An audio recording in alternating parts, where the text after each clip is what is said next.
ازيكم يا حبايب قلبي؟ عاملين ايه؟ وحشتوني جدا جدا. النهارده جايه لكم بطريقه جديده للفول. هعمل معاكم فول بطريقه جديده ومختلفه. حطيت كده في حله زيت، هنزل بقى ببصلايه كده متوسطه مقطعاها مكعبات صغيره، وهبدا اشوح فيها.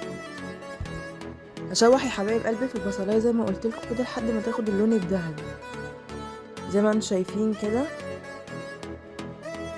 هبدا بقى احط عليها نص معلقه كزبره واشوحها معاها. الكزبره بتدي ريحه حلوه جدا للبصل وكمان للفول، وخصوصا لما نشوحها.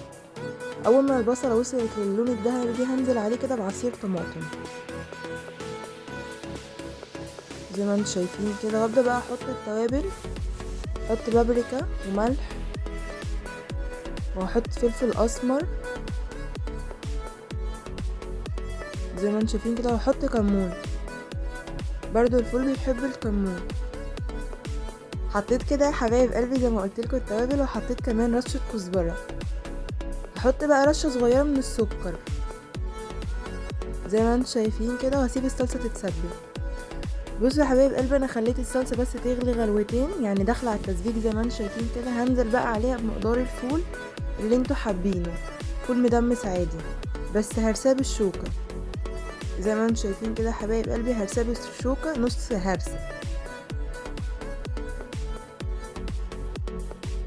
اقلب بقى الفول مع الصلصه واسيب الفول يتسبك مع الصلصه. يعني انا حطيت الفول عشان الفول كده ياخد من طعم الصلصه ويقعد بقى يتسبك مع الصلصه. كل ما يقعد مده اطول في الصلصه كل ما يبقى طعمه احلى. هحط بقى ملح عشان الفول، وهحط كمون، وهحط رشه فلفل اسمر زي ما انتم شايفين كده حبايب قلبي، وحطيت كزبره كمان. هجيب بقى نص ليمونه واعصرها على الفول. بجد طريقه الفول دي هتعجبكم جدا. ما تنسوش تبقى تقولوا لي رايكم في التعليقات، وكمان تحطوا لايك. هعصر كده نص ليمون زي ما قلت لكم، وهقلب الفول واسيبه يتسبك مع الصلصه وارجع لكم تاني. زي ما شايفين كده بقلب الفول عشان بقى هغطيه واسيبه يتسبك واوريكم شكله في الاخر. زي ما انتم شايفين كده يا حبايب قلبي الفول شرب من الصلصه واتسبك خالص.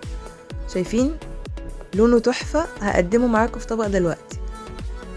شايفين يا حبايب قلبي بجد بجد ريحته جميله وشكله جميل وطعمه احلى واحلى. نحط بقى عليه كده حاجه خرافيه من على الوش، معلقه زبده زي ما انتم شايفين كده، هتسيح بقى من على الوش وتدي طعم جميل. وهحط رشه كزبره بسيطه. اصلا شايفين شكله عامل ازاي؟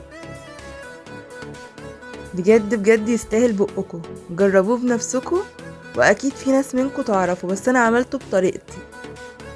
حط بقى رشه كزبره كده بسيطه.